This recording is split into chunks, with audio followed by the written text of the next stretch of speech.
Hello दोस्तों, अपनी literary terms की सीरीज में आज हम लेटर सी से बिगिन होने वाले टर्म्स की बात करेंगे दोस्तों। Our question number 1, a harsh unpleasant combination of sounds और tones which is the opposite of euphony. Euphony का मतलब स्वीट साउंड, कानों को अच्छी लगने वाली आवाज होती है। उसका अपोजिट कौन सा वर्ड होता है? That is harsh unpleasant combination of sounds और tones. The correct answer is cacophony friends. Carpe diem तो एक तरीके का मोटिव होता है जो कि सीज द डे यानी कि एंजॉय द डे की बात करता है। वो ये कहता है कि we should enjoy the present moment. A pause और ब्रेक इन द मेट्रिकल और rhythmical progress of a line of verse is called caesura. Caesura को ही पॉज या ब्रेक कहा जाता है दोस्तों। Next question, a distorted representation of a person in a way that exaggerates some characteristics and oversimplifies others. Through exaggeration or distortion, produces a burlesque, ridiculous effect. The word for that distorted representation of that person is called, the correct answer is caricature friends. Caricature में ही किसी व्यक्ति के गुणों को या तो खूब बड़ा चढ़ाकर दिखाया जाता है या फिर ओवर सिंप्लीफाई यानी कि कम करके दिखाया जाता है। ऐसे करेक्टर्स हमको हंसाने का काम करते हैं और इनको कैरी कैचर कहा जाता है दोस्तों। कथारसिस एक मेडिकल टर्म है दोस्तों, जिसका प्रयोग एरिस्टोटल ने अपनी बुक पोइटिक्स में किया था। Next question is, this Latin phrase, which literally means plug the day, was used by the Roman poet Horace to express the idea that we should enjoy life while we can. The correct answer is carpe diem friends. Carpe diem he seize the day या plug the day की बात करता है दोस्तों, और इसे सबसे पहले रोमन पोइट होरेस ने यूज किया था। Next question is, applied to that which belonged to or was typical of the age of Charles I of England. Options are Jacobean और कैरोलाइन। चार्ल्स फर्स्ट का एज जो कि 1625 से लेकर 1649 तक रहा था दोस्तों, उस एज को कैरोलाइन एज का नाम दिया जाता है। क्योंकि चार्ल्स का लैटिन वर्जन कैरोलस होता है, इसलिए एज का नाम हो गया कैरोलाइन। और कैरोलाइन एज से पहले आने वाला एज था जैकोबियन एज, जिस समय इंग्लैंड के राजा जेम्स फर्स्ट थे, जिनका लैटिन वर्जन जैकोबस था, इसलिए एज का नाम जैकोबियन था। Next one is, the purging of emotions specially pity and fear that are aroused in the audience of a tragedy. The term for it is catharsis. Catharsis का मतलब purgation of emotions या फिर purification of emotions होता है। इसके अंतर्गत पिटी और fear के इमोशंस जो ट्रेजेडी के अंदर हमारे उठाए जाते हैं, लास्ट में उनको बैलेंस भी कर दिया जाता है। Next question is, a one act play और other entertainment that is performed at the beginning of a programme. किसी भी नाटक या प्रोग्राम के स्टार्टिंग में जो एक छोटा सा एक्ट या एंटरटेनमेंट प्रेजेंट किया जाता है, उसको कर्टन रेजर कहा जाता है दोस्तों। Next one, doubt of the generally accepted standards and of the innate goodness of human action in literature. The term is used for the group of writers dissatisfied with contemporary conditions. किसी भी accepted standard को ना मानना या फिर उस पर संदेह करना, इसके लिए यूज होने वाला टर्म है सिनिसिज्म। सैमुअल बटलर का लिखा the way of all flesh और Somerset Maugham's of human bondage cynicism को ही शो करने वाले वर्क्स हैं दोस्तों। इन वर्क्स के लेखक अपने टाइम के कंडीशंस से असंतुष्ट नजर आते हैं दोस्तों, और डिससेटिस्फेक्शन और डाउट्स को ही शो करने वाला वर्ड है cynicism. Next one, William Congreve's the way of the world is an example of which kind of comedy? Comedy of manners और comedy of humour? The correct answer is comedy of manners.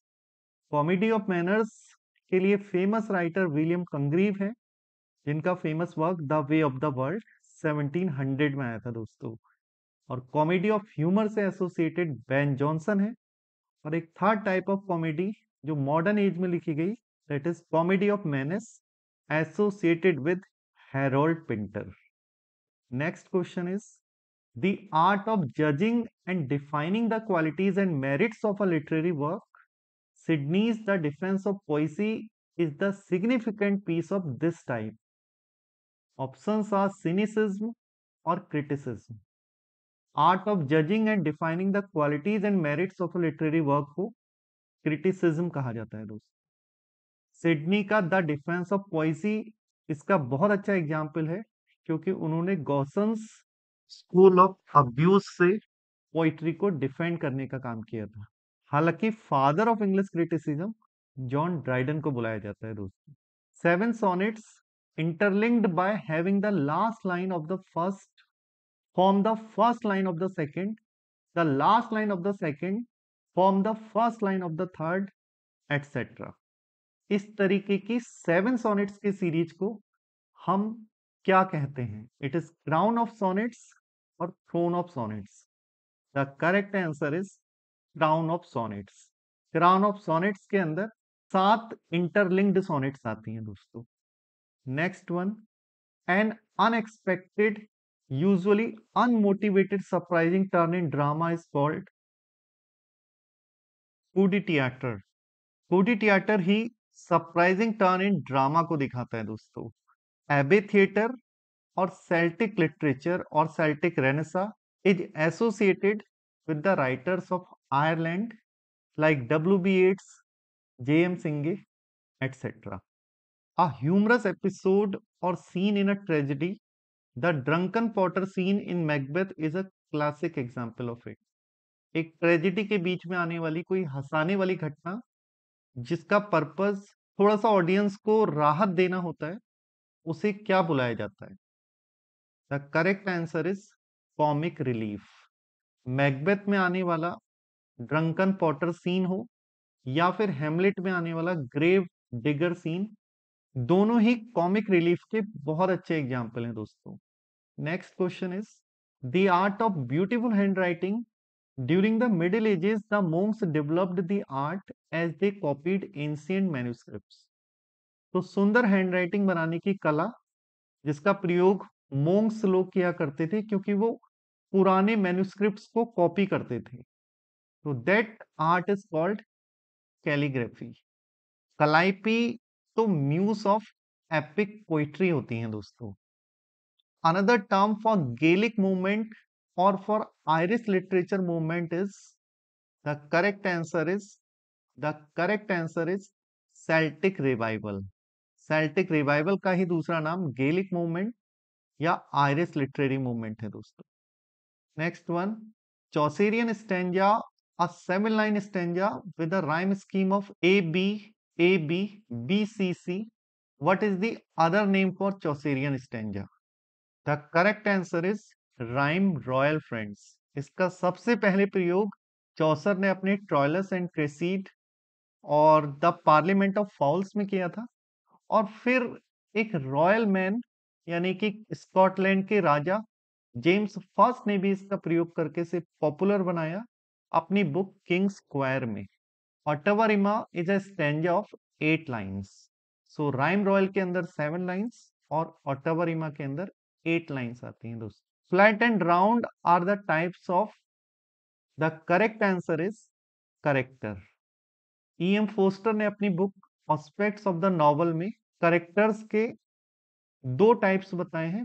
Flat character जिनकी स्थिति में शुरू से and तक कोई परिवर्तन नहीं होता, ये 2 डायमेंशनल करेक्टर होते हैं, और राउंड करेक्टर जिनकी स्थिति में परिवर्तन होता है, ये 3 डायमेंशनल करेक्टर होते हैं। Rodrigo is a flat character and Othello is a round character friends. Aspects of the novel is a famous book by E.M. Forster. It was first published in, the correct answer is 1927. Bloomsbury group से belong करने वाले E.M. Poster की famous book aspects of the novel 1927 में आई थी दोस्तों।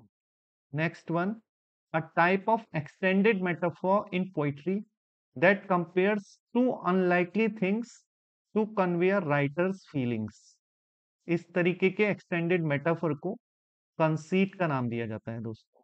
Conceit के अंदर फार phased images का प्रयोग होता है और use of conceit is an important characteristic of metaphysical poetry.